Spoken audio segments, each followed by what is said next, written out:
Muraho, ubu noneho nta bukwe buzongera gutaha mu Rwanda cyangwa se kuba mu Rwanda igihe butatumiwemo umukozi w'ikigo cy'igihugu gishinzwe imisoro n'amahoro, Rwanda Revenue Authority.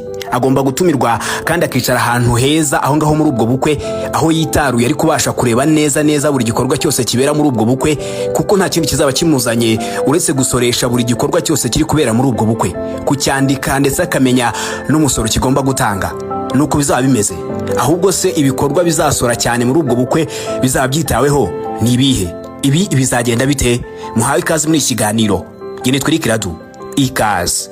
Nkuko mwabyumvishe, ibijyanye n'amakwe mu Rwanda byajemo impinduka. Nkuko tubivuze, nta bukwe buzongera kuba igihe batatumiyemo umukozi w'ikigo cy'igihugu gishinzwe imisoro n'amahoro ngaze gusoresha ibikorwa byose bizaba bibera muri ubwo bukwe. Niko bimeze. Hari ibikorwa by'ingenzi bigomba kuzasora muri ubu bukwe. Ibikorwa by'ingenzi bizitabwaho nibi ngibi bikurikira. Icya mbere, uzaba yaje kureba uko ubwo bukwe buri buze kugenda agomba kuzita cyane kuri dekorasiyo. Dekorasiyo murabizi, nta bukwe bubaho budafite dekorasiyo cyangwa se itsinda cyangwa umuntu runaka ushinzwe kudekora ubwo bukwe kugira ngo aho bari, aho bageni bateraniye ndetse n'abandi babutashye habe hasa neza. Ibyo rero uwabikoze hari amafaranga ngahe cyangwa se amafaranga runaka yishyurwa.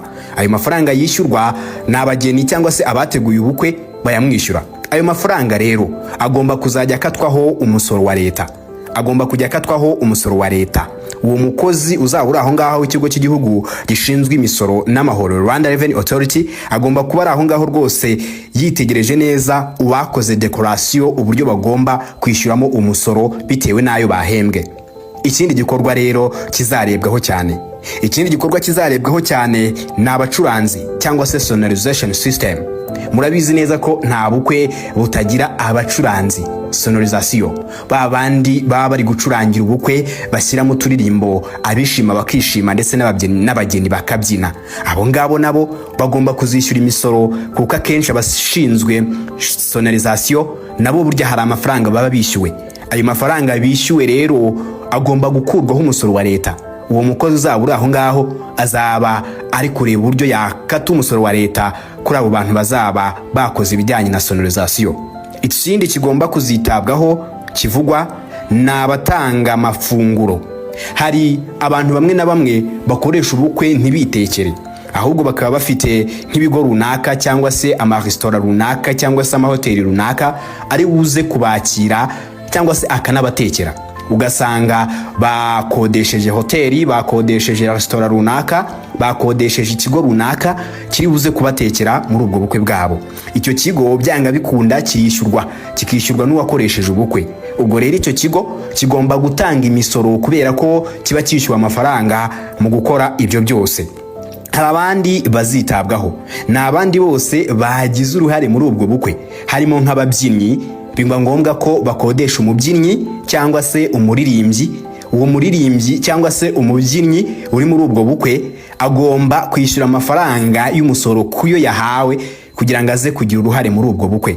Mbese wa mukozi wa leta wifitiye agakayi ke uri kugira ibyo yiyandikira, nako kazi kose kazaba kamuzinduye nicyo azaba ari gukora kugira ngo tubashe kubaka igihugu cyacu.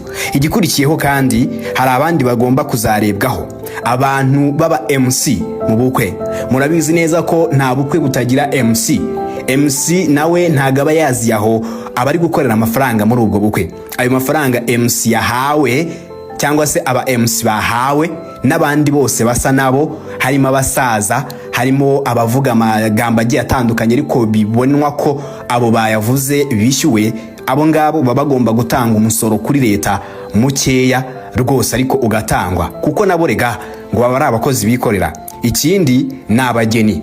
Abageni nabo bazarebwaho, gusa ntiturasobanukirwa ku buryo bwari bwo bwose abageni bashobora kuzarebwaho, ariko nabo bazarebwaho cyane.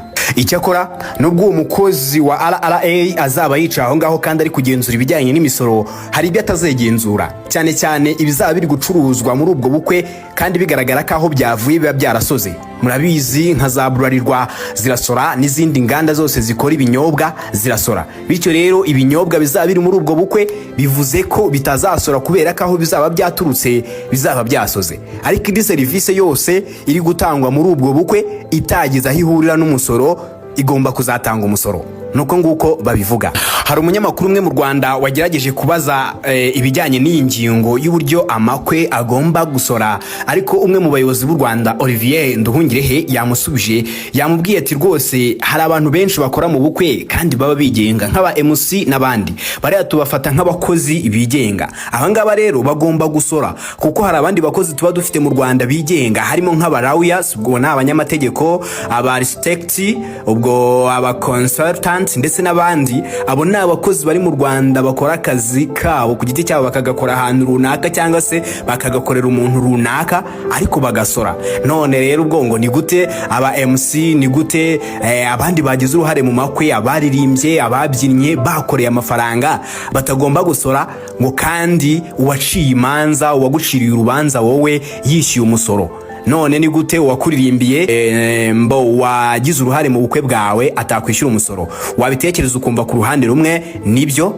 Bamwe mu banyarwanda rero batangiye kuvuga ko gahunda ya nta gikwe ubwo ngubwo igiye gukomeza, abantu bakajya bibanira nta bukwe, kubera ko bari kuvuga bati none se dekorasiyo ya make yari 500, ubu bivuze ngo bagiye guhenda babandi badekoraga kubera imisoro ihita ihagarara nko mu 800. Abandi bakavuga bati sonorisation ya make yari 50, ubu ngubu kubera imisoro yiyongeyeho bigiye kuba 70. Abandi bati sale ya make yari 450, ubwo imisoro yiyongeyeho bigiye kuba 700 gukodesha sale ubukwe buberamo. Hari abafata amafoto n'amavideo aho ngaho mu bukwe ngo bacaga nk'ibihumbi 250, ngo amaherezo biraza kugera kuri 600 kubera urwego rw'imisoro. Hari abantu batandukanye bakoraga mu kwakira batashye ubukwe, ubwo ngubwo urumva ibyo byose ni amafaranga. Noneho bakavuga bati iyo umuntu yakoraga ikigereranyo kijyanye n'amafaranga yakorwaga mu bukwe, ibyo byose biri kugura igiciro cyari gisanzwe, wasanga nibura ubukwe butwaye nka 1,500,000, ubu bukaba buzahagarara nibura 2,500,000 cyangwa se anarenga. Bakavuga bati rero gahunda ya nta gikwe irakomeje mu Rwanda. Ibi bintu murabyumva mute mwebwe? Ku ruhande rumwe ngenda bifata nka hari byiza, kubera ko ni ibijyanye no guteza imbere igihugu cyacu, kuko murabizi iby'imisoro ikora ni ibijyanye n'iterambere ry'igihugu cyacu, kandi koko abo bantu bakoraga barigenga, ni abakozi bigenga kimwe n'abo banyamategeko nk'uko uriya muyobozi Olivier Nduhungirehe yabivuze.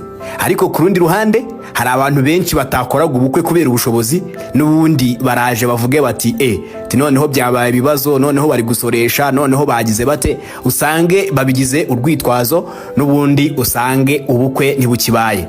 Usanga abantu benshi bari kubana batarashyingiranwe cyangwa se wenda bafite ukundi babigenje.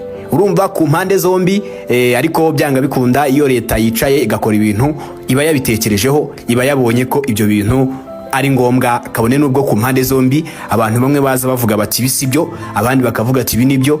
Niko bigomba kugenda, tuba tugomba kubaha icyo ubuyobozi bw'igihugu bwavuze cyangwa se bwasabye, akenshi kiba ari inyungu za buri munyarwanda.